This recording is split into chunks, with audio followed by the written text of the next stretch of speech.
movies. We watch movies. You listen to us talk about movies that we watched without you. It's beautiful. Thanks.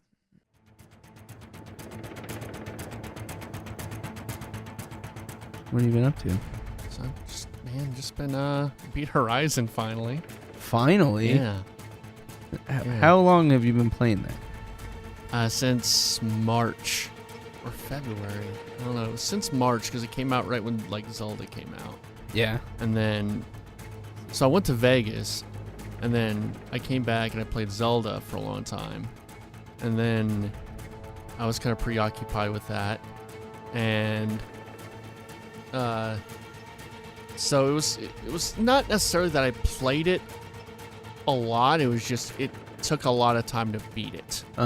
Yeah, that's what it is. I'm in the playoffs in my little career mode in NBA 2K, which means I played. I think there may be a handful of games. Mm-hmm. I missed a few due to injury. Yeah. And do you play every single game when you? Well, that's in these. If you sim, then the coach will bench you because you have to go to practice and stuff. That's how it is in the MLB, the show. Yeah. So I've played, I guess, 80-some games, which is a lot. Mm-hmm. So I can't stand here and say, Trey, you played that game for too long. That's too long to play one game, especially when I've been playing essentially the same 4 games for the last 15 years of my life. Yeah. That's how most people are, though. They'll just stick with one game forever, or they'll just play a certain amount of games. And I mainly I'm done with Horizon right now. I don't think I'll go back to it. It was great, but I have so much on my plate. A weird thing is I started to play The Last of Us again, for half because I need to beat it. I never beat it, and half because I'm doing a video on it. And it's the weirdest thing because I played that back in 2013 on the PS3, and that was right when I was getting back into video games. And I just remember how hard it was. The first the first hour until you meet what's her face? I don't know. I want to say Ellen, but it's not Ellen Page.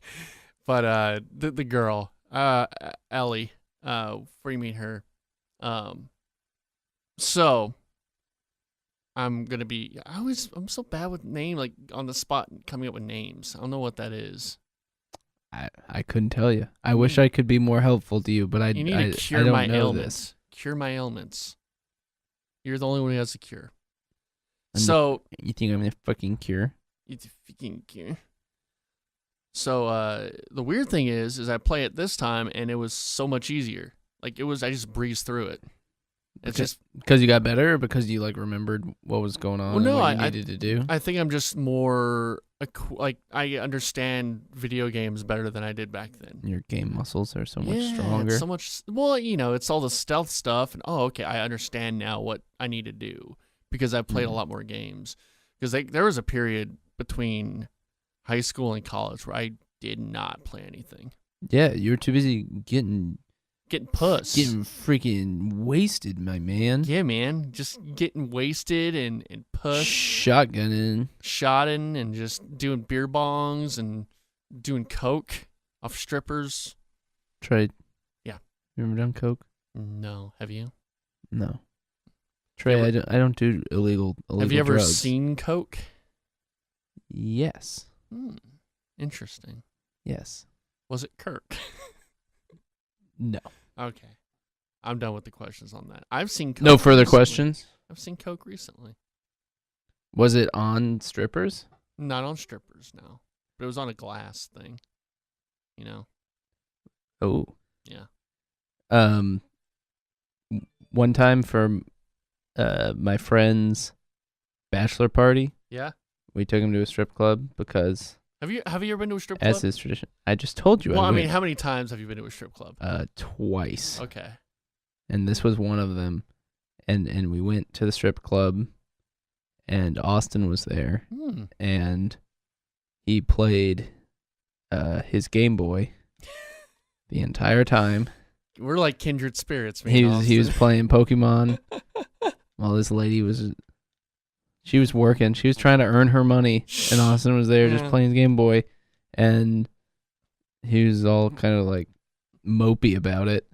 And they were like, "Hey, can we get you guys anything to drink?" And he asked for a water, and they gave him a Voss, like fancy water. And he got so mad, and he still talks about it. He didn't want to spend any money. Yeah, he was like, "Oh, I gotta pay $5 for this water."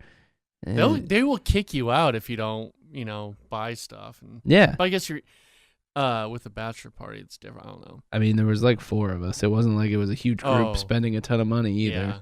He was just some weird kid just trying to beat Pokemon for the millionth time. Was that his first time at a strip club or second time for him? I think that was his first time. Okay.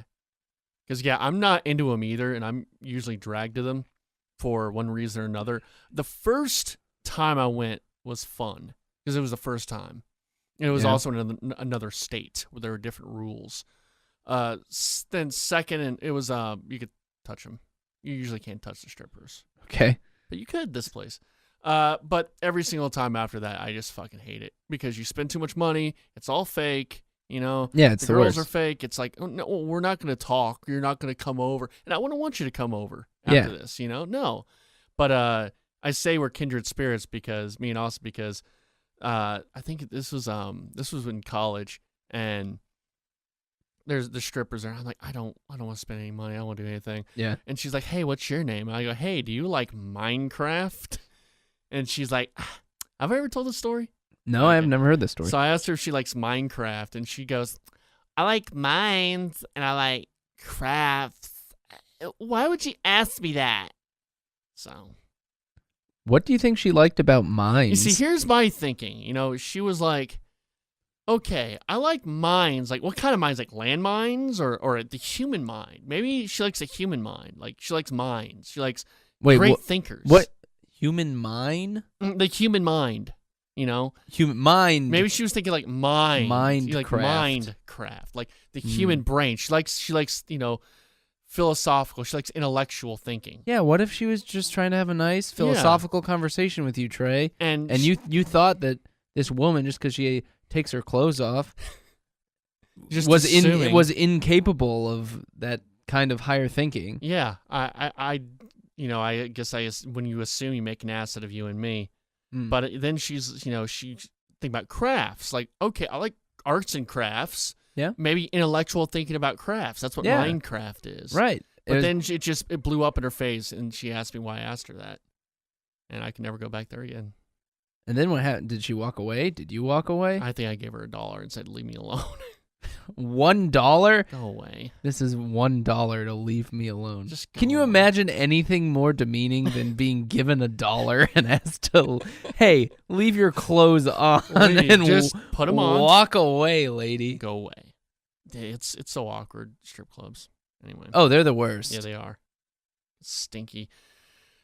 And that you look around at the people there and they're the people that are like really excited about it. Mm-hmm. You're just like, man. It's always some old guy. I remember we're at my friend's bachelor party in New Orleans, and we went to a couple, and dude, there's this old guy, and he goes up to the stripper and just takes a wad of cash out of his pocket and lets it rain all over her. And we're like, that must have been the best day of his life there. I feel like that would be a lot of fun. Once. Yeah. And then, like, I don't know. There's nothing you could do. Because then it's just like, oh, well, I could have spent that on so many other... I could have spent that on an internet connection or a real date to get me unlimited boobies. Yeah. Unlimited boobies. You don't have to go to strip clubs anymore. Yeah. Like, who... I used to... Because when I used to work nights, our TV station was in, like, stripper capital. Like every direction. Yeah. Club Onyx, Baby Dolls. There's all of them. And so we would drive by and like they would be full every single morning. And then it would be like Christmas. And they were more full than ever. Dude, we need to go on Christmas. The saddest thing. I can't imagine at 4 a.m. on Christmas. That's Boulevard of Broken Dreams right there. That is the sad of the sad. Yeah. So, but we need to do a show on Christmas at a strip club. Show trip. Oh, I guess I have to do it for the show. We I'm have sorry. to interview people and just get into like, why are you here? That would be a good. If you want to pitch that to Bad Radio, that sounds like something that. Yeah, that'd be a good idea for Bad Radio. Sounds like something that Dan would love. I would totally do that. Like, hey, why are you so sad and alone? How many people do you think you could talk to before you got kicked out? About 5, maybe 3 or 5. I don't know. You know, a lot of I don't know. That'd be interesting. What if you were dressed as the Grinch? With makeup, all the makeup? And yeah. It's like the You're Jim a full Carrey version. green, hairy. Yeah. Just walking I around. do with a Grinch impression. Just walk up to guys as they're trying to. I speak in rhymes. Yeah. Like, what would be a good rhyme? Why are you here at this club trying to go and get a chub? I'm the strip club Grinch you see. I'm the Grinch who stole the strip club. Yeah. All right. Yeah. All right. Cool. Anyway, this is a Super FilmsCast 64. Start with the stripper story. Yeah. Yeah, we start with the stripper story because we're cool. We're cool dudes. We talk about... Hey, this is guy talk, you guys. We're talking about the things guys like stripper, like... Strippers. You know how guys just sit around talking about how oogie strippers are? Yeah, man, this is the guy talking about buffalo wings and strippers and sports on TV. Oh, yes. Yeah. Anyway, this is Super FilmsCast 64, the film podcast for all your film needs. Mm-hmm. How did you enjoy Super Games or Blow the Cartridge the other night? Thanks for coming up, man. You helped a lot. I appreciate it. Yeah. No, it was great. You could definitely tell that the guy Craig, yeah, Skidmas. You can tell that he fills like 6 or 7 hours Yeah. just talking with other people, but dude can talk. Yeah, he can. And I need to work on my interviewing, I think, because I don't know what it is, but I freeze up. Nah, you're fine. Because, we can talk like this, and it's fine. And I was talking to him, not on air, and it was great. But then it's like I start asking the questions. I go, just get so excited. I just get so tuzzled. Getting tuzzing. But thanks for coming up, man. I'm glad you came. No and Twitter questions, definitely, that's good to have someone else do those. Compile all that. So you don't have to worry about it. Yeah, exactly. I'm glad you got to sit in there. So that was fun. Pretty much. So the rundown of the show is we're going to talk about what we've been watching. Mm-hmm. We're going to then go into a review of Planet of the Apes. After that, we're going to talk about Dunkirk. Mm-hmm. And then we are going to, if we have time, we're going to do our draft for our contest or a bet payoff or Oscar draft. Yes. We're going to draft what movies that will win the most awards. Not necessarily the best picture, but the most awards. Most nominations. Yes. And then after that, maybe some Twitter questions again if we have time. We're trying to make this under an hour and 20 minutes if possible. Fingers crossed. Fingers crossed. So anyway, what have you been watching, Adam? Ooh, that was a fun little adventure. That was an adventure with the A's. Oh, man. I watched a lot. First of all, I want to say that the idea to talk about strippers was very good, seeing as that our talk about horny Confederates really got a spike in our numbers. It did for some weird reason. Is it a weird reason? I don't know what it was, because hey, horn dogs who listen to that horny Confederate show. But the thing is, it wasn't like a gradual rise. It was 0 to 50 in a minute. It was the weirdest thing. People are searching horny Confederate girls. I guess constantly. So. Horny Civil War. Yeah, I put Civil War girls. So this is kind of this is not how you keep a podcast under an hour and 20 minutes. But I worked on a music video shoot one time, and there's a bunch of footage and stuff, and then all of a sudden there's this huge spike, and we didn't understand what was going on. Turns out there's a fetish for girls in fountains, and it found its way onto one of their forums, and it blew up big time because there was a girl in a fountain in one of our videos. That's great. It's fun to see where things, pop. Yeah. Yeah. It's crazy. It's I'd like to see that more on my channel, but it doesn't usually happen. You got to do the horny stuff. I got to man. do the horn dogs. So as far as stuff I've been watching, my girlfriend got sick this weekend. Oh, no. So we just got to sit around. We just got to watch a bunch of stuff. Mm-hmm. So I watched. Let's see.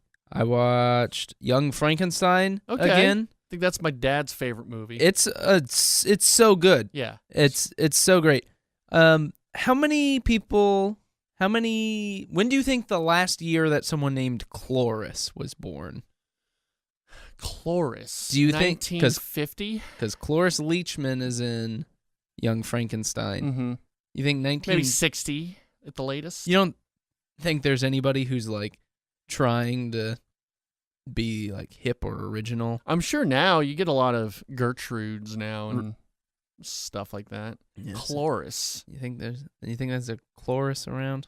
A clitoris? A Chloris. Oh. I don't know. We could check. Chloris. How do you spell chloris? Cloris. Yeah, I guess we could look it up on Facebook. Yeah. Hey, all you Chlorises out there, if you're a Chloris, go ahead and let us know. Email the podcast. Cloriace? Oh, Cloris. Yes, that's it. I found a Chloris. Yeah, Chloris Rangel in Dallas, Texas. She is a... Well, let's try to get her on the show. Let's get her on the show. Let's book her. All right. We'll talk to Chloris next week. I did Super FilmsCast. See my friend Richard Clore, and the funny thing is, because his last name is Clore, which is a bleach, and his first name is Richard, so his nickname is Dick Bleach. That is interesting. And that's an interesting little tidbit about my friend Richard Clore. Wow. Yeah. Yeah, so Young Frankenstein, good. Yeah. It's very funny. I watched, I don't even remember the name of it anymore, but it's the documentary about the Gawker Hulk Hogan trial about freedom of the press that just came out on Netflix recently. I watched it, and God, no one loves journalism more than journalists. Oh, Jesus, what a fucking hand job to journalists, which is fine. Like, I get it. It's a big deal. It's important, but it's just like... And Gawker, is that really journalism? I think so. I think 100% that I'm a big Gawker supporter, and people were all like so quick to jump on Gawker after all that stuff, and like, yeah, they're finally getting it all, but it's just like, man, they just want to put stuff out that people want to read. Sure. I'm pro Gawker. Okay. But I'm just preparing for the onslaught of journalism movies. Like Spotlight was like cool and interesting, and like All the President's Men, and so that was So there's like all these great movies about it, but it's just gonna be non-stop. I bet for the next 4 years, stuff going in production for the next 4 years, and it's already like Spielberg has a movie about the Pentagon Papers that's coming out. And we're going to see a ton of those. So many journalism movies. Thank you, CNN. You just had to do that. Just everything. Thank you, Trump. And just everyone just sucks. Yeah. I don't want to see journalism movies. No, I want to see video game journalism movies. Oh, yeah? Because, it's about ethics in video game journalism. Yeah. I don't know. You hold the keys to the Gamergate. Yeah, Gamergate. Let's see. I watched the first half of Okja. Yeah, I've heard about that. I know Work in Progress talked about that movie. Yeah. It's a pretty interesting concept. Do you know what Work in Progress is? I don't know. It's Mino, Fahey, and Justin's podcast. Oh, okay. Yeah. Do you listen to that? Yeah, I do. Wait, Trey, why are you showing me that you're crossing your fingers? No, I'm and not. You're shaking your head. I'm not crossing my fingers. And why? No. Oh, you're flipping me the bird now. No, not doing that. Waggling your little buns. Yeah, just wagging my buns. Just getting you something to look at. Well, how did you know about it? If you, I mean, obviously because you listened. Yeah, so I much. did listen to that. Oh. I listen to all of them because I support my coworkers. That's so nice. And now I'm sure that they're going to listen to this because they support you just like you support them. 100% doubt it. All right. Fahey might, maybe. Other two, no. Not in God's chance, no. No. That's okay. Anyway, go on. Okja. It was interesting. Yeah. I think the preachy message is coming. I've only gotten halfway through, and it's kind of a weird. It's weird, like stylistically. Yeah. Almost where, there's a lot of like wacky things that are going on, and it's being all wacky and funny. So I gotta watch more of that. I watched a bunch of Curb Your Enthusiasm. Okay. Started rewatching Breaking Bad. Okay. There's a lot. There's a lot That's going on. a lot of stuff, man. Yeah. That's a lot. Plus, Apes and Dunkirk. Yeah. So you've been doing good. I've been busy. You've been busy. Yeah, I was kind of busy this weekend. I did beat Horizon, and I saw Apes and Dunkirk, and also I'm getting ready to do another video. I don't mean to keep talking about my videos, but that's how I'm watching a lot of these movies is because of this. Mm-hmm. And I'm getting ready to go through some of the X-Files, and I got a list of, because I've watched some of it, and I know this isn't the best way to do it, but I looked at a list, and they like did all the conspiracy episodes. And so I'm going to go through a lot of those conspiracy episodes. And then I'll probably go back and watch, because I want to watch the show. It's just so many episodes. Yeah, it's a ton of episodes. For a while, I watched a bunch because I wanted to get to the stuff that Vince Gilligan wrote. Yeah. And it happened. It starts in like season 3, like halfway through season 3 is his first one that he gets credited, or maybe it's season 4. But so I watched a bunch, and I was watching like 3 a day at one point, and then I finally got to the ones where Vince Gilligan wrote, and I was burned out. And like the show was great, and I loved it, but I just couldn't do it. So sure.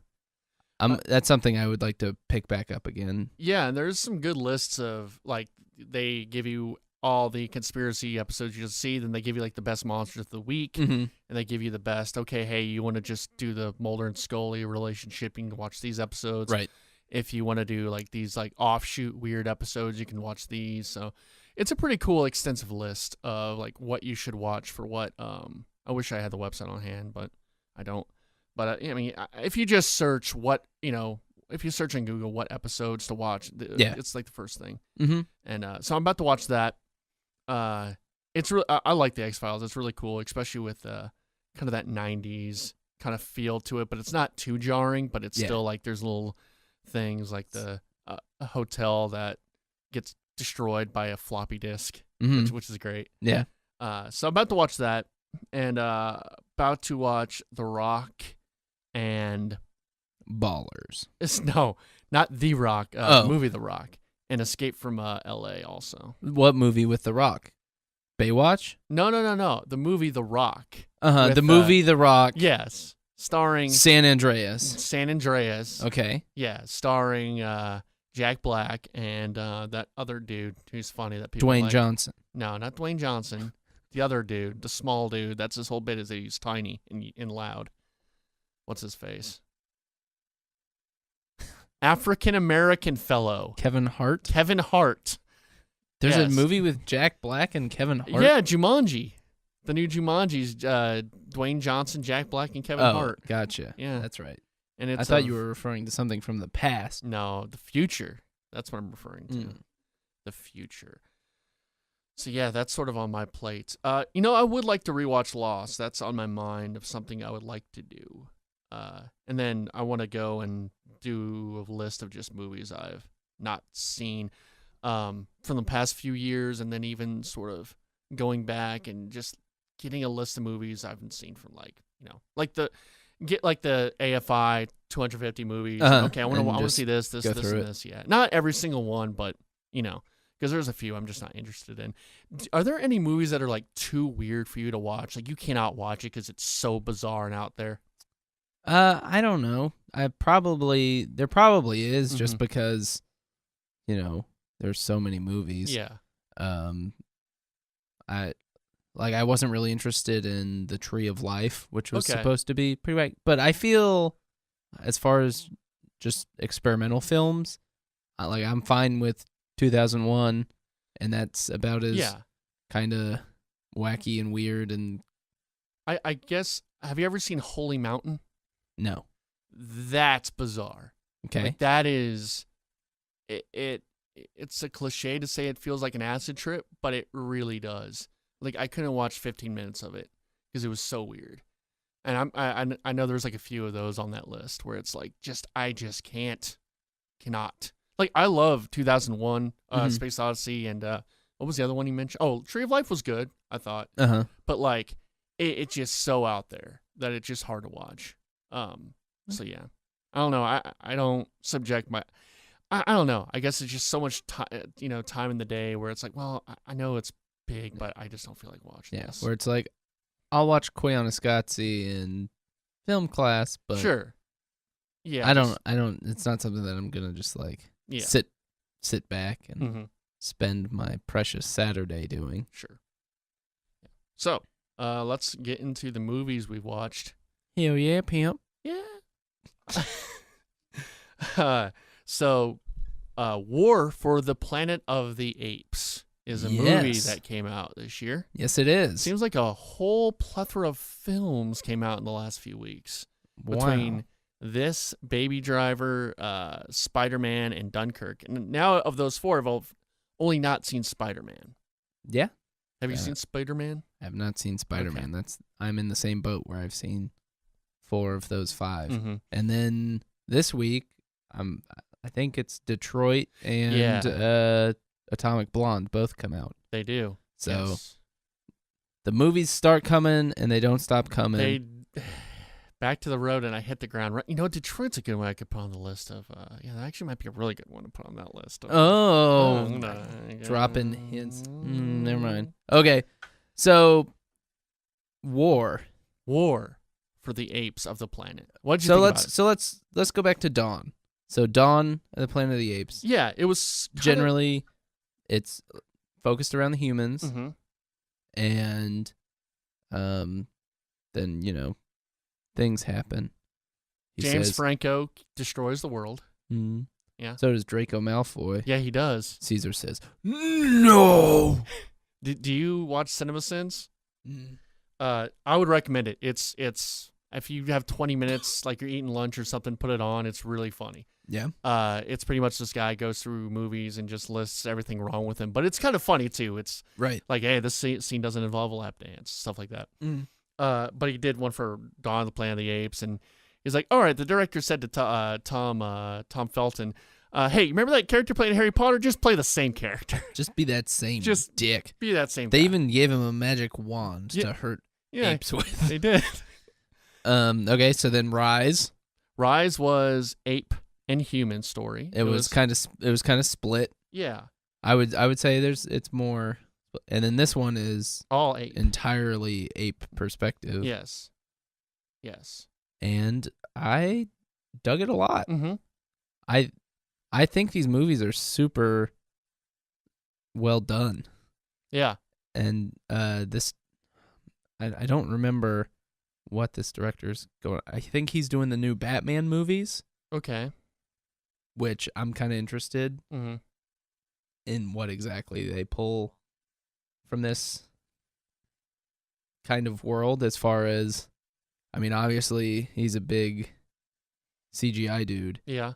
And I mean, did he do all of them? Yes. Okay.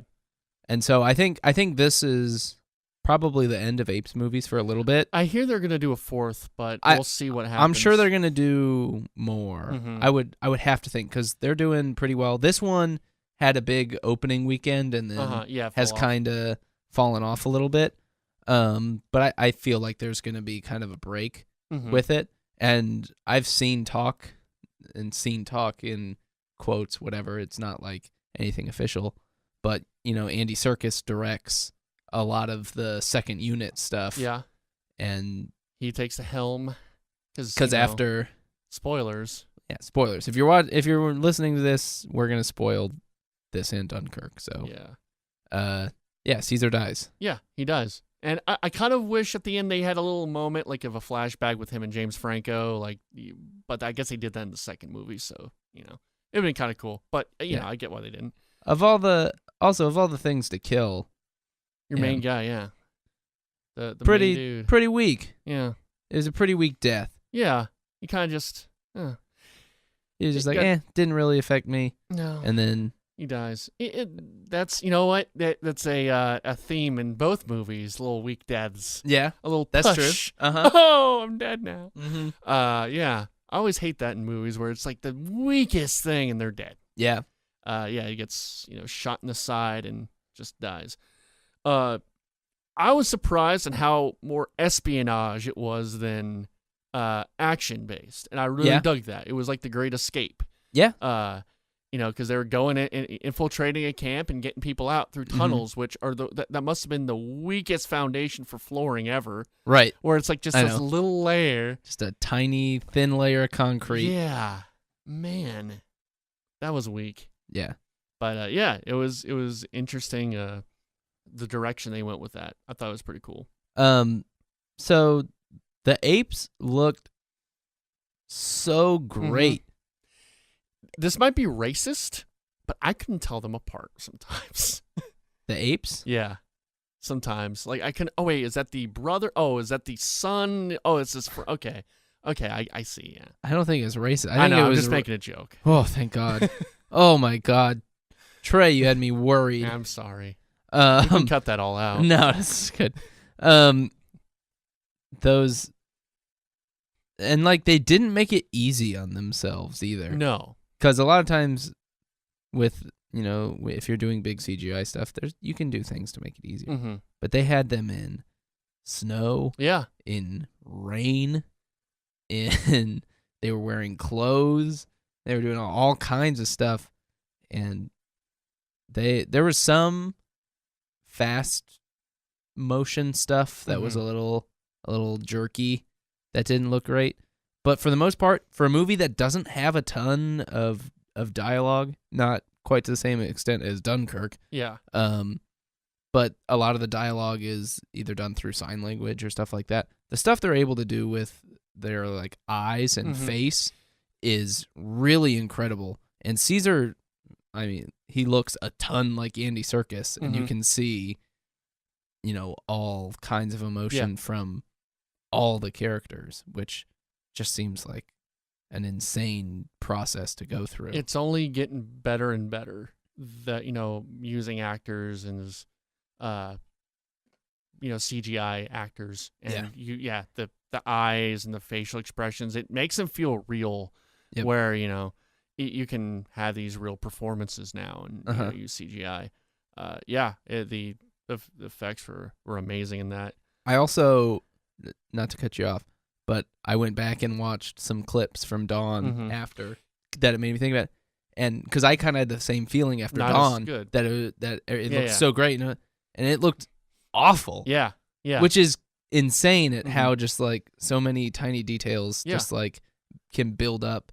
And it's not like those movies are a ton of time apart. And it's even with video games, like I'm playing The Last of Us, and I'm like, man, this doesn't look that great because I just played Uncharted last year, and I played Horizon this year, and the facial animation was so good. And then Last of Us looks like a drawing almost. Yeah, it's every year the technology just gets better and better. And it makes me feel where like whether it's Star Wars who decides to put in cartoon Grand Moff Tarkin, or I can't believe the Hardline thought that looked, because I was listening to the Hardline review that, and they're like, "Oh, it looks so real." I'm like, "It look fake as hell." That it was so bad. Yeah. Oh, it was so bad. And like Avatar, which they're still gonna make so many like. There's gonna be so many movies that are not gonna be watchable. Yeah. They're gonna look like. Have you ever seen The Rock in The Scorpion King? When I've seen that. It's gonna look like that essentially. I mean, maybe not to that same extent where it looks that bad, but Quantum of Solace, where they're CGI fighting, just look terrible. Yeah, it's just gonna stick out so hard, and so I feel like there's gonna be this really weird kind of gap Mm-hmm. in movie history where everything's just gonna be like so nasty. Yeah, Unless these big movies like Star Wars go back and they update everything as they go. Yeah. And I know Star Wars is able to do that because they're able to have people who are willing to pay for it. Mm-hmm. You know, would people buy a remastered Men in Black, you know. Yeah. Yeah. Exactly. I I don't don't know. know. Maybe. But or is it just gonna be something that we look at and then we go, oh, that's just like weird looking. I enjoyed how they kind of tied it up with the original Planet of the Apes film too. Yeah. As far as the humans losing their voice Mm-hmm. and becoming more primitive. Yeah. Thought that was kind of an interesting touch. I thought that was really cool. Yeah. And it kind of made it more hopeless too, you know, the whole series. At the end, Mm-hmm. did you think that the invading army was going to be apes? No. Because they all went and they were like in their hoods. Yeah. And they were all covered up, and I was like, oh man, that would have been too if they Tim end up Burton all apes. being all. Yeah, But yeah, that would have been interesting. I was like, ooh, that would be cool. How did Yeah. you like Woody Harrelson? I liked him a lot. I like Woody Harrelson, anything he does. He played kind of a Colonel Kurtz character. Yeah, basically. Yeah. But I liked it. He was good at it, you know. Mhm. Yeah, I thought he was good in it. How did you like the chimp? Yeah, that was a weird one. I didn't like it, but I wasn't. It didn't ruin it for me. Like a lot of people were either like, "That's the funniest thing ever," which I don't get at all. No, it was No, it was stupid. It was just like this super like serious, very Yeah, like I don't know, emotionally heavy thing. Yeah. And then there's like this guy falling down. just it didn't fit. It wasn't even funny. Like Yeah, it felt out of that's its biggest problems. I Yeah. get that they wanted to lighten it up, but I'm fine with like, hey, this is a movie about apes. They ride horses. it's they pretty do all funny that. by itself. Like, just stick with it. Just if you're going and gonna make it like intense and emotional, Mhm. do that. I Yeah. think that works a lot better than trying to like shoehorn in this character that's kind of funny Yeah. that falls totally flat Mm-hmm. to Yeah, me. I didn't laugh once. No. The whole and I kept trying to like in my mind like, okay, let's just maybe he's just emotionally messed up and it's not funny because it's so weird. Right. But it didn't take me out of the movie. It wasn't No. like that wasn't And it wasn't Jar Jar Binks like I heard people saying too. Right. Yeah, Jar Jar Binks. The thing is Jar Jar's in like every Yeah. scene doing something wacky. Mm-hmm. And he's just in a few spots, but it almost makes it weirder to do that Mm-hmm. because then you like go away and then you come back and it's like, oh yeah, we're doing this thing. Yeah. And I guess Well, they needed something to kind of get them to that place. Right. And I assumed that every monkey or ape was sentient, or Right. not just that. What in the redwoods? It was Uh-huh. everything, and so I kind of assumed that already. It wasn't really a big revelation to me. I thought because they showed in the first film like the 12 monkey scene where just the whole globe just turns red, Right. Yeah. And so I assumed all the monkeys are smart now, Mm-hmm. and we're dumb Yeah. dumbs. Yeah. Mm-hmm. Yeah. Mm-hmm. How'd you feel about the girl? The girl ape. No, the Oh, the little girl. yeah. Thought she was fine, you know. She able just to like walk around. I thought there was gonna be a little more development with her, maybe. Yeah. A little more having to save her or something, you know. A little more of a. Like they just straight up killed her dad. And Yeah. then she was just like, Oh, these guys seem cool. they're cool. They're cool. They're friendly. I mean, she did have the disease, the Yeah. simian flu or whatever. Mm-hmm. So was that just every survivor got that? I guess. I think it's a sickness, and some people are immune and other Okay. people are not.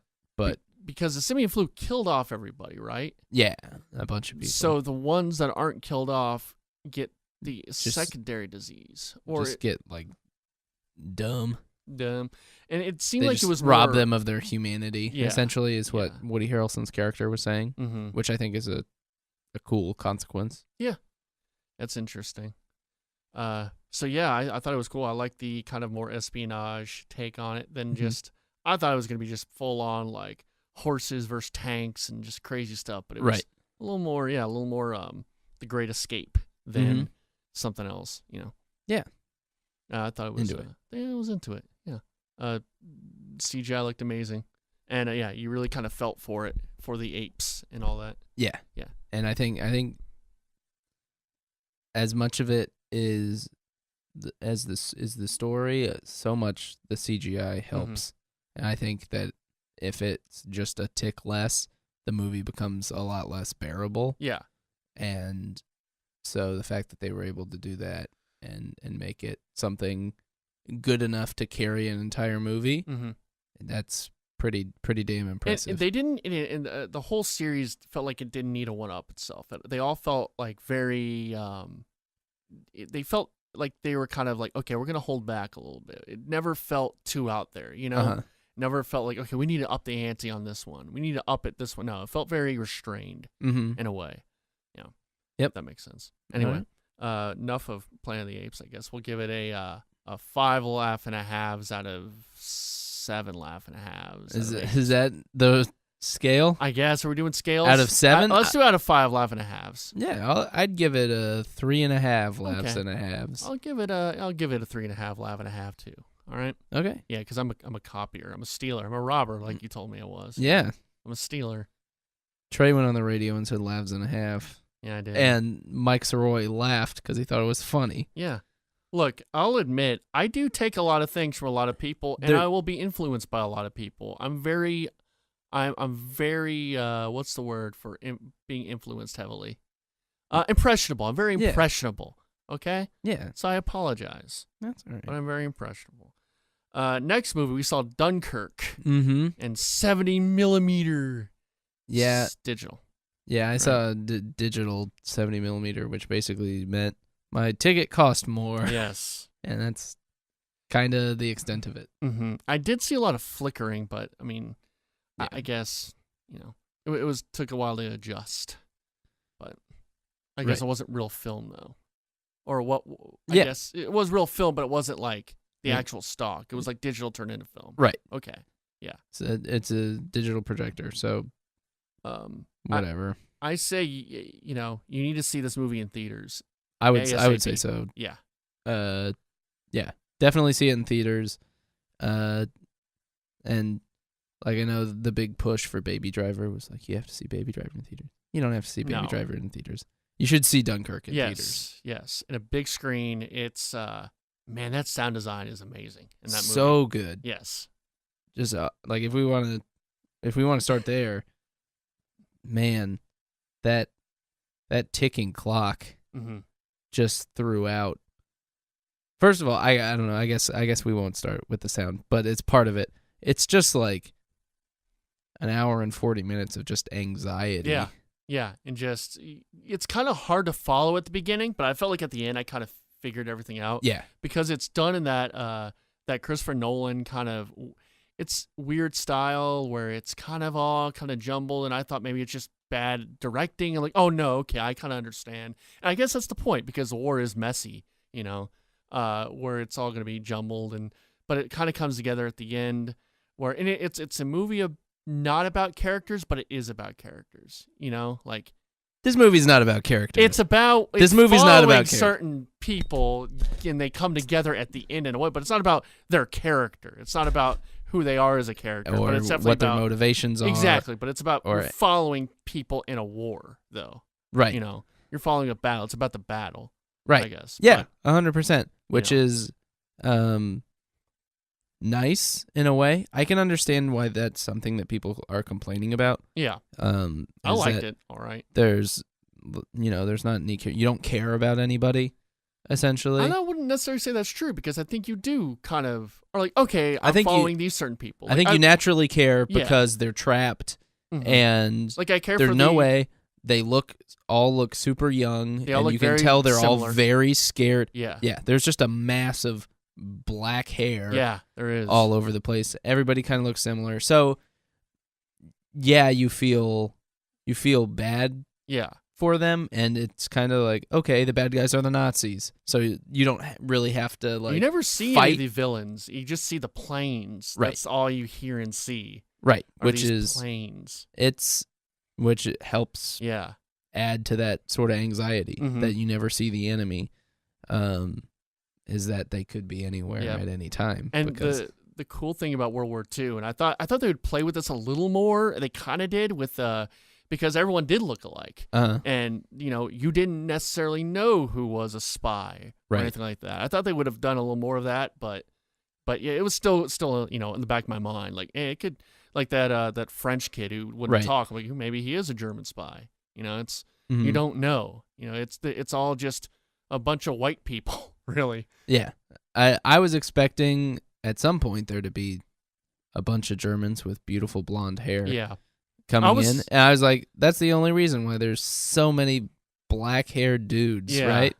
But I think it was on purpose, definitely, to just kind of, and I think that's part of the character stuff, is that it's about more of a grander sense, sure, and it makes everybody who's on the beach kind of into one character, as opposed to this guy who has a picture of his girlfriend inside of his coat, and he wants to go back home to see her. I was so glad they avoided all those cliches by making it about the battle. And I know it said it's a movie not about character, but I just meant that, like, you follow certain characters and they all come together at the end. Right. That's kind of what I meant by that. Yeah. Not necessarily because it's not. I couldn't tell you what the names of those characters were at all. Except for Tom Hardy. His name's Tom Hardy. I remember Tom Hardy. Was George. Oh, yeah, his name was George, yeah. And that was the kid that died. Yeah. The weakest death in the world. He just gets pushed. Just a little punk. Just pushed, and I'm dead now. I guess that's the British for you, right? Hell. Hey-o. Whoa, you really want to go there with our strongest ally? Our strong British audience listening right now. Yeah, you're gonna get letters. Yeah, I will. So I just kind of like wrote down some of the things that were just like terrifying to me about it. Okay. And if you think of more, feel free to add. Well, I'll just say, I'm not a claustrophobic guy, but when the boat capsized and the whole bottom is filling up, I'm like, oh my God. Yep. That was tough. Yep. So number one, I have drowning in an enclosed space. Yeah. That was intense. Just being out in an open ocean. Mm-hmm. Like those guys jumping off of a sinking boat and just kind of swimming, and there's nothing around. Yeah, and there's oil everywhere, and that boat might explode. There's more. There's all kinds of just kind of a general, not knowing how much gas you have. Yeah. Like, that's something that's just kind of terrifying, and that you can kind of relate to. Sure. Like, oh, am I going to have enough to make it home? You put that over the ocean in a plane. Ugh. A ship falling on you while you're trying to swim. Sounds awful. Drowning underwater with fire on top of the water. So if you try to swim up to get a breath, you're just going to burn. Bumping your head and having some sort of terrible damage. Yeah. I have a friend whose mom fell down some bleachers at a soccer game, and she can no longer smell or taste. Oh, that sucks. Yeah. Your head is very sensitive, or just like... I guess I shouldn't have joked about... No, it's fine. I agree. It was a weak-ass death, but also, like, it doesn't take much to go blind. Yeah, and sure. Just like anytime I hit my head, it could just be like, oh yeah, that's the one that's just like, no. And these are just like fears that I have deep down inside myself. Being stuck inside a cockpit and not able to escape. Yeah, that was intense too. That scene, I think, was the one... I agree with the one underneath. Yeah. Mostly, I think for that one, the part where, first of all, I love dark rooms where bullet holes go through, so the bullets are just light. Yeah. I love that shot every single time it's used in movies, and it's used a bunch, but I don't care because it looks so cool. But like then just having to willingly put your hands over the holes where you know they're shooting. And man. Then everyone's trying, you go up there. You need to go up there. Right. No one wants to go up there. Yep. But someone has to. Watching a line of bombs come towards you. Oh, yeah, that was intense. That shot it's awesome. That is such a good shot. This movie needs to win all the awards.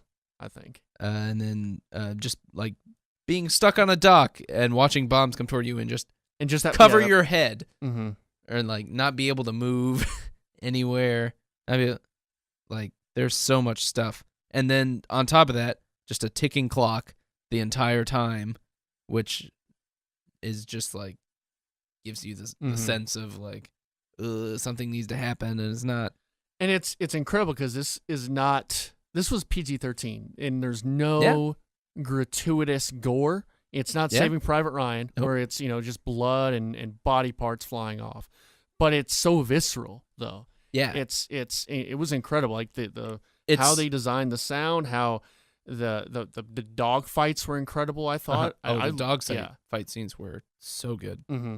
And at the end, I thought Tom Hardy was gonna crash and burn, but no, he landed. Everything got caught by the Germans. Oh, everything. You did everything you could, and now your landing gear is stuck. That wasn't. Yeah, that was. So some other things I have. Tom Hardy is an enormous pilot. Yeah.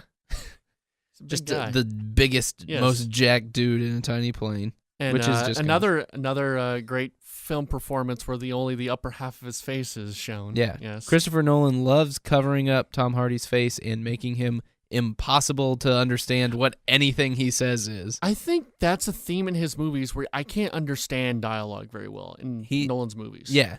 He did it with Bane. And also Inception. There are times in Inception where like, what did that character say? I can't understand. I don't know if it's me or is it the sound design or I just don't. It's weird because actually on Facebook they had those, today a few years ago, memory, and I do that so I can delete all the incriminating evidence. Right. But I did a review of Batman Dark Knight, and I wrote, I think it's just a thing with Nolan's movies. They just you can't hear dialogue very well. Yeah. And so I couldn't understand a lot of what people were saying at the first few scenes, and so I didn't necessarily know exactly what was happening. But man, even the first gunshot, I remember when they're just walking in the street. Through it kind of jarred me. There's the cinematography in this movie is so good. Mm-hmm. Like that opening shot where they're just walking and all the propaganda is just flying like down. And then that guy, he just wants to like take a dump and then he gets stopped and then he's dealing with other stuff. Mm-hmm. Never gets to take a dump. Mm-mm. He had to hold that the whole movie. What a point. I mean, it was over a week, so presumably at one point he was able to. What's the guy's name? He was Scarecrow, and he was also in Inception. They picked him up. Cillian Murphy. Cillian Murphy. I thought he was going to be a Nazi as well when they picked him up. I thought he was a Nazi spy or something. That's why he wouldn't talk. But I thought he was going to have a bigger role, but he was kind of just. I think he had the most kind of. I mean, he definitely led the most emotional story line of it, and just kind of showing the growth of whatever red turtleneck. Is his name Michael, maybe? I just called him Pin or Tintin. The red turtleneck kid when, he asks, hey, is that kid going to be okay? And he just goes, he says, yeah. Is because he's like, this guy's already, he's had it tough enough even though he just murdered that child. Just by tapping him on the shoulder. He pushed him downstairs and he hit his head on a little pipe. Okay, sure. Okay. And he got his name in the paper. That was the part that I did not like. No. But did you know that the ticking clock sounds were made from Christopher Nolan's actual pocket watch? Oh, really? Hans Zimmer took it and did all that. Tom Hardy spoke less than 10 lines, fewer than 10 lines. There wasn't a lot of dialogue in it at all. And that's not just a Tom Hardy thing, even though he did have not a lot. There's a lot of like head nod acting. Yeah. Where I mean, just being in that situation was intense enough. I don't think you need to do a ton of acting. And it's just how do they film those dog fights? That's my how do they film a lot of that? He put IMAX cameras on the wing and in the cockpits for it. and just like landing it. And said he just, wanted it to be as real as possible, which is pretty awesome. And that's another movie I got to get on like Blu-ray just to watch how they made that. Yeah, that's incredible. What do you feel about Christopher Nolan using? First of all, what did you think of how the timelines worked in this movie? You said you were a little confused at the beginning. It's kind of an interesting thing because like it when they reveal all the different scenes and then they have the 1 week, 1 day, 1 hour. Yeah. And you don't really know what it means, and then it goes for a little bit, and then Cillian Murphy reappears in helping them out, and then you're like, okay, so these are separate timelines. Yeah. And then that's kind of when it kind of, okay, I understand why it's a little kind of confusing. Okay, then I started to piece together, oh, okay, now he lands in the, now they're finding him in the water. Okay, now I can kind of put these timelines together. Right. And, yeah. I thought it was interesting. I didn't hate it. You know, it was a thing to think about while watching the movie. I mean, it didn't take me. At the beginning, it might have taken me away. I probably need to rewatch it again, but I didn't hate it. I loved it. Yeah. At the time, it is kind of a crutch. Yeah. Because I mean, he's doing it in everything. Mm-hmm.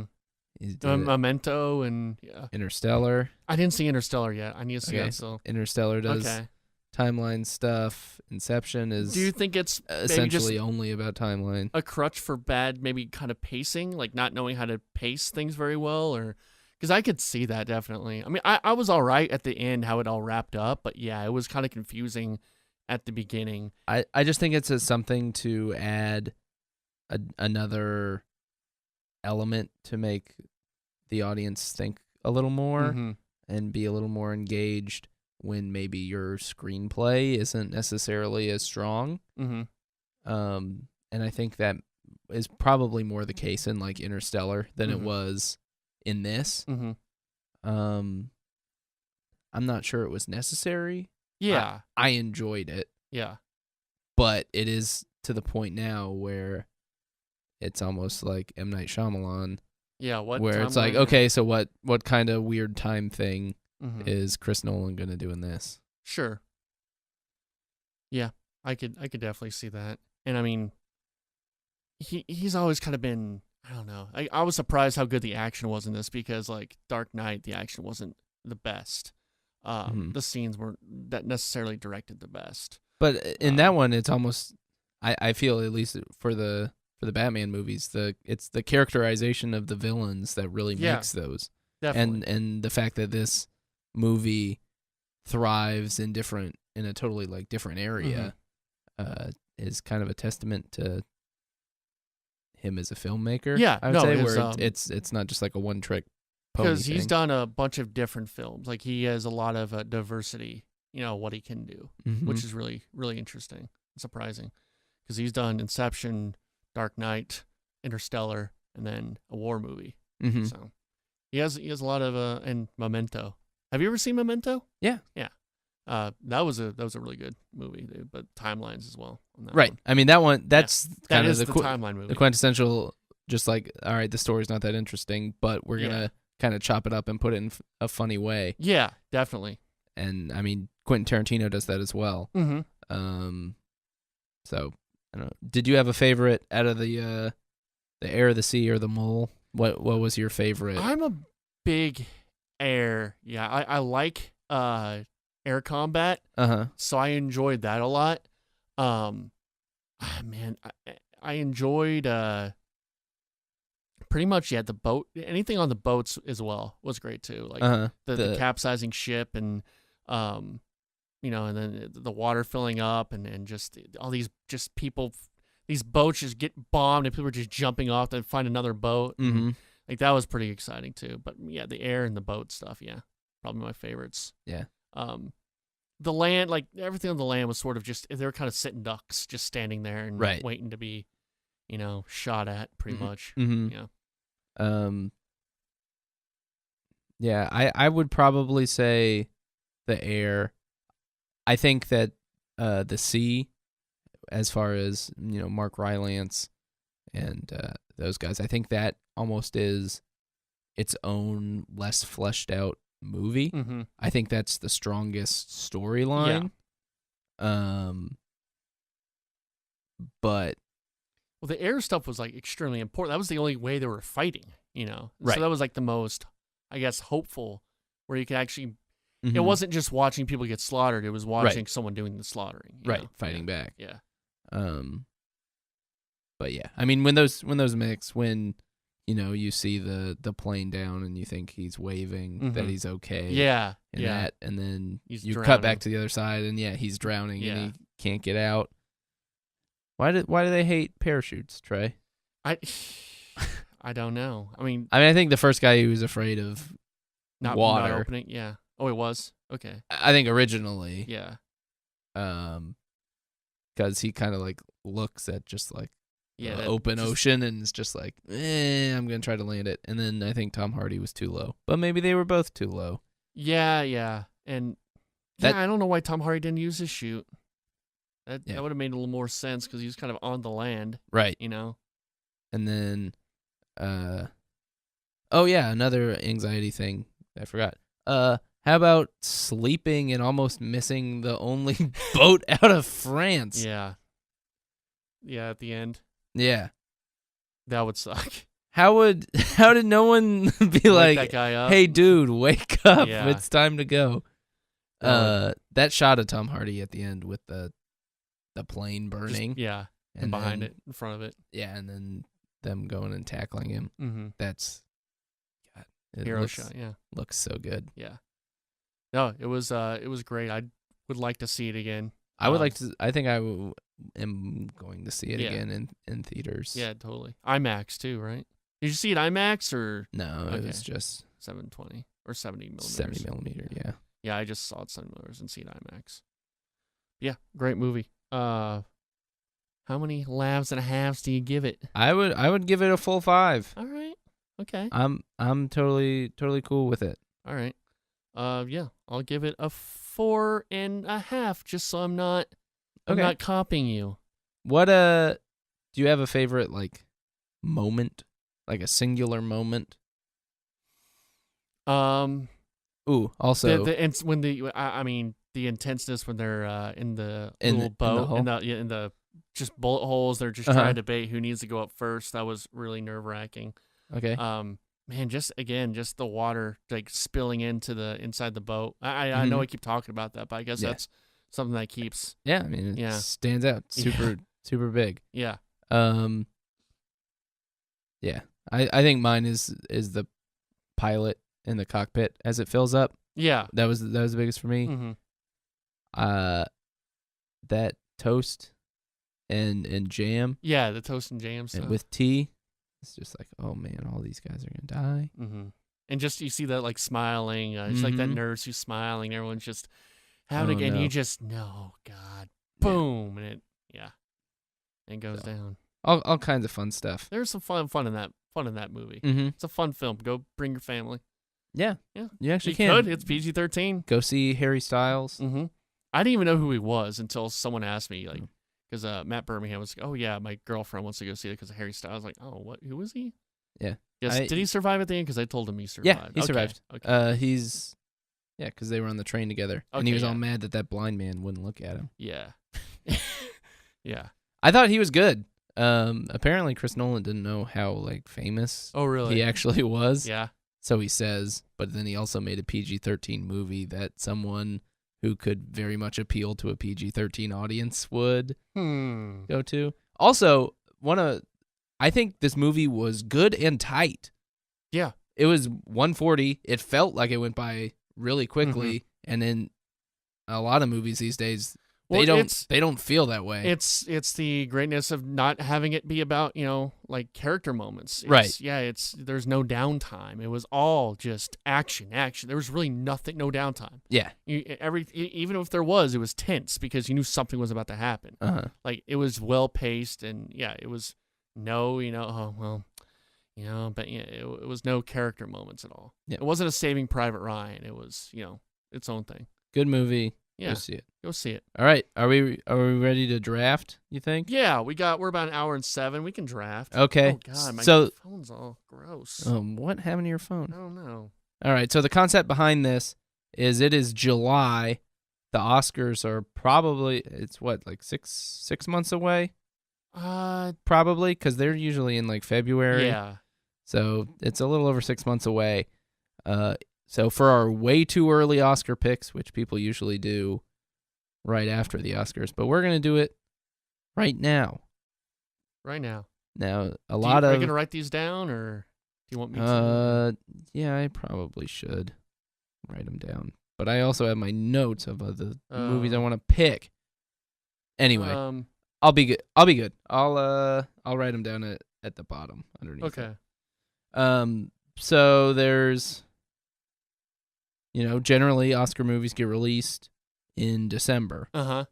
So a lot of these we're just kind of taking on faith. They're probably not trailers for them.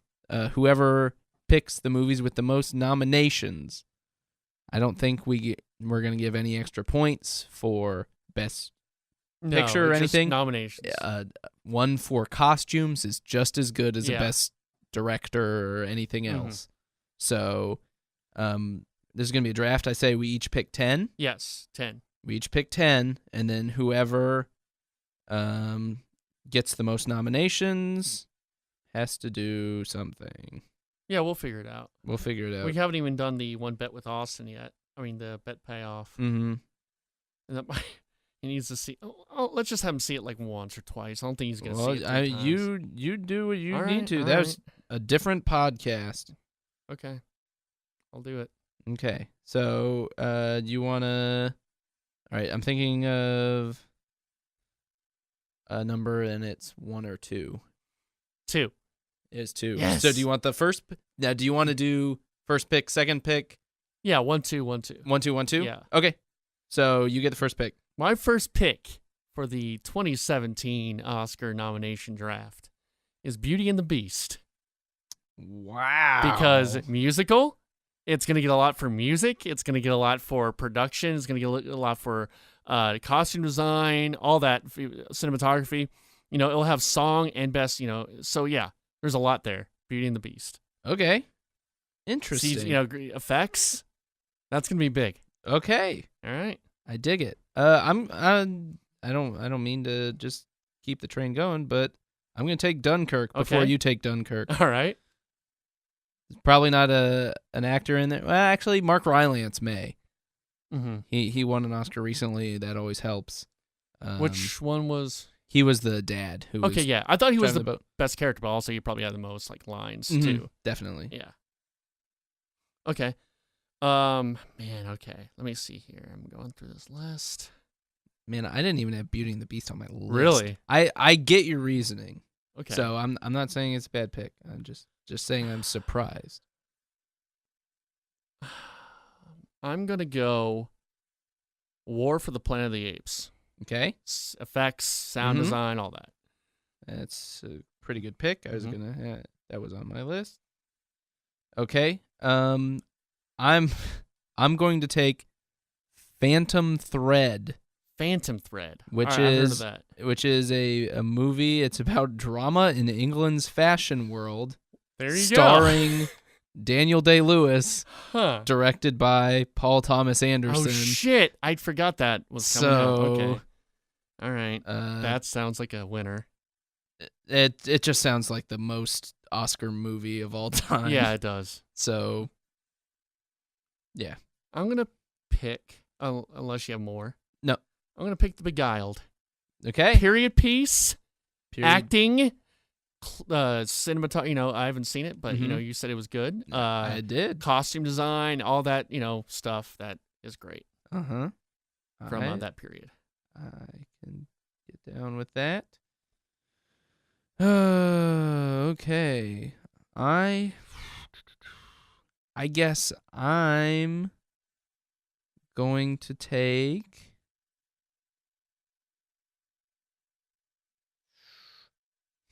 I guess I'll do Detroit. Okay.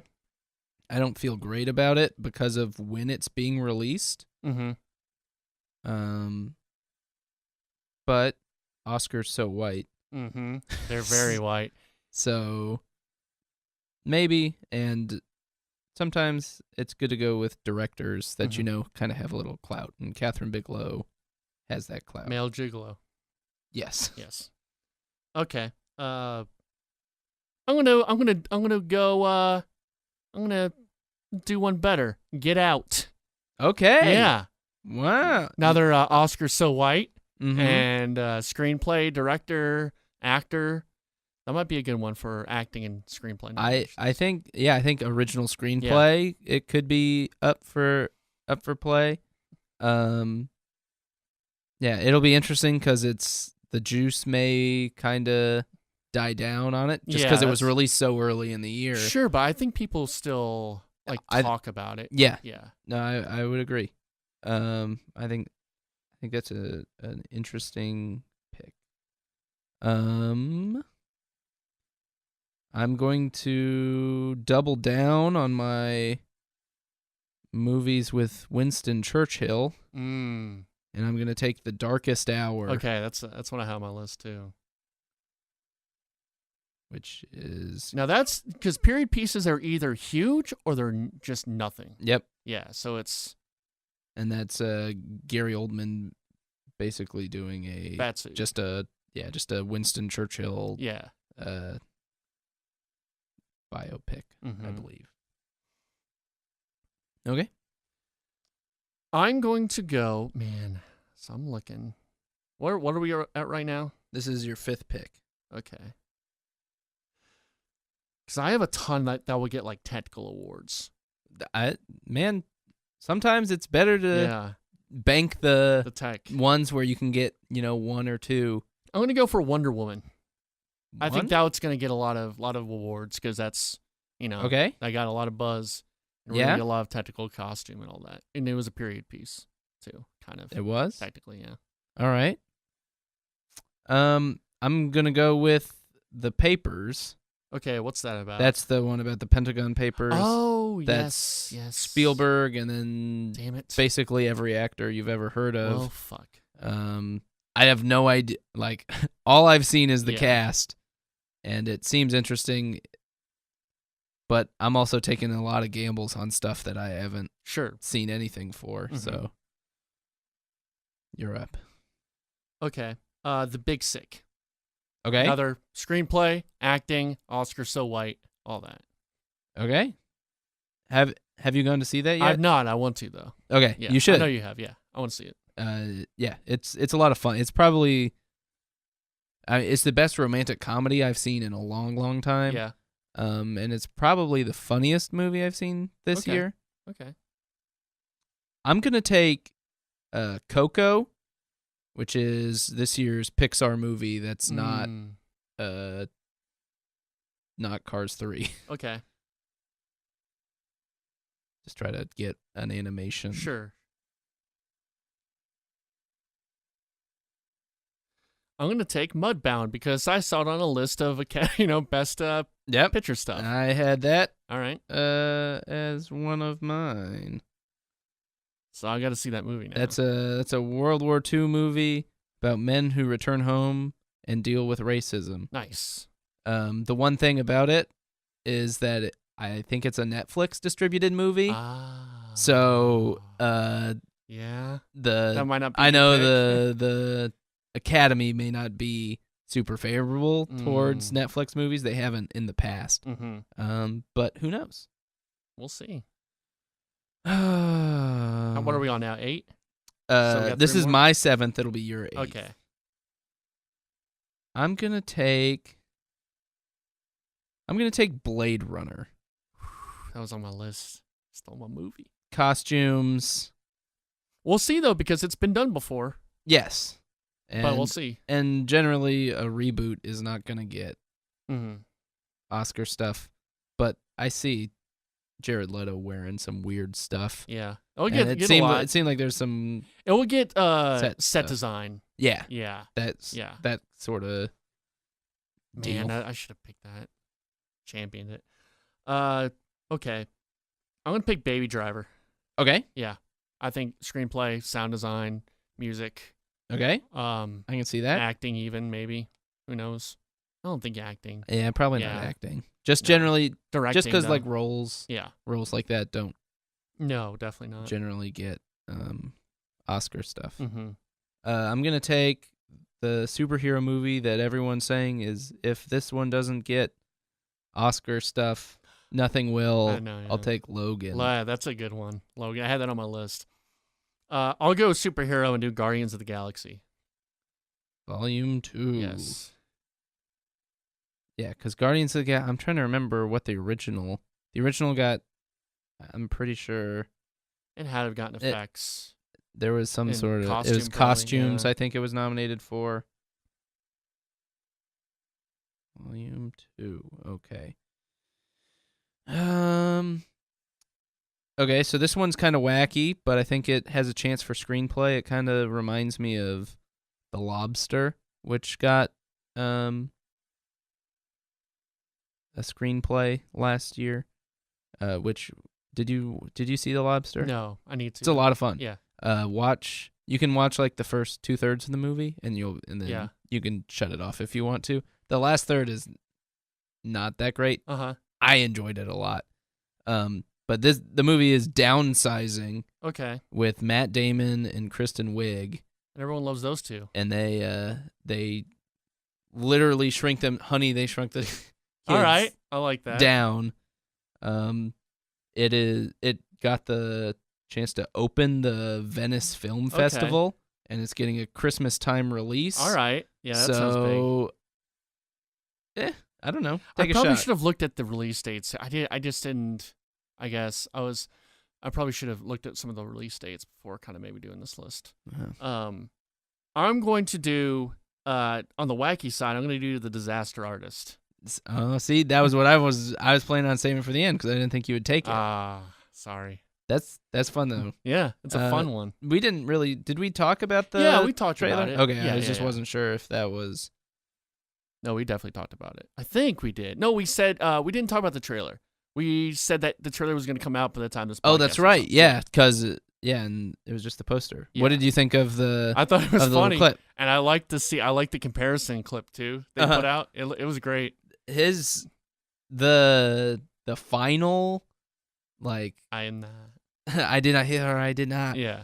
Oh, hi, Mark. Is so spot on. Yeah. The stuff before that, I was like, okay, he just sounds like James Franco. Yeah. But apparently people have seen the movie, say that that's like the worst clip of Franco doing the Tommy Wiseau voice. Yeah. Because I was thinking like, oh, as long as he can pull from like the actual parts of the movie, he can nail it. But maybe he's not that great, just like going around. But everybody, I was reading some comments and they were saying, no, he's pretty awesome at this. And so, yeah, I'm super excited. Yeah. That's probably the movie that I am most excited for. I'm very excited for that. Coming up. And that's gonna be such a niche movie. I'm so excited for that though, because it's like you got to see the original movie to get that. Right. And you not even see it. You have to like watch it with friends. Watched it like at a theater. You got to get the joke. Anyway. Are these the last? This is my last one. Okay. You just picked your last one. Oh, I did? Yeah. Oh, okay. I think, man, I'm going to take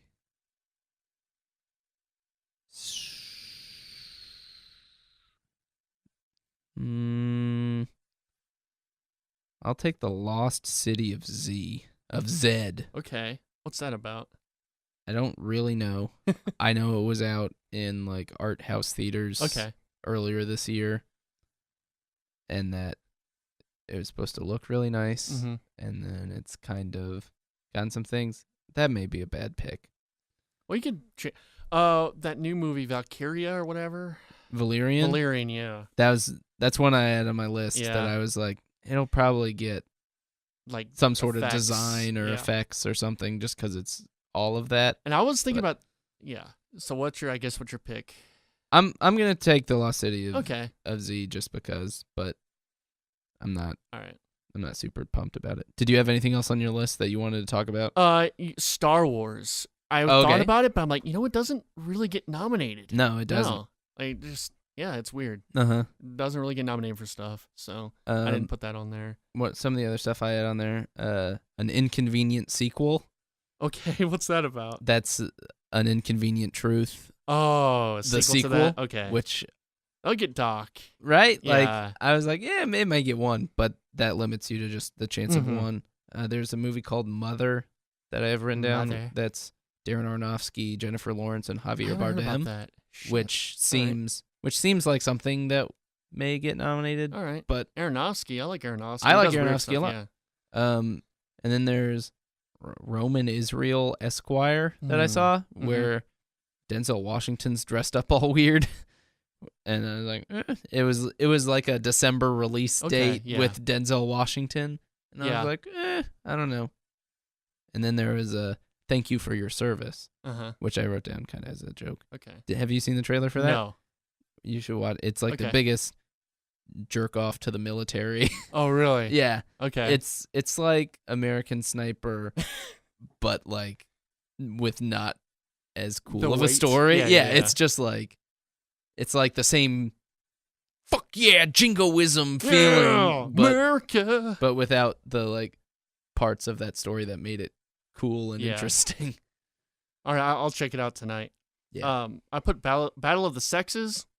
I know that's gonna be a big acting one probably. Okay. Let's see here. John Wick Chapter 2 for stunts. I guess there's no stunts award. No, there's there needs not. to be. Which there does need to be. We need to have that conversation going closer to the Oscars. Like I have a bunch of other categories they should add. Yeah. I like that.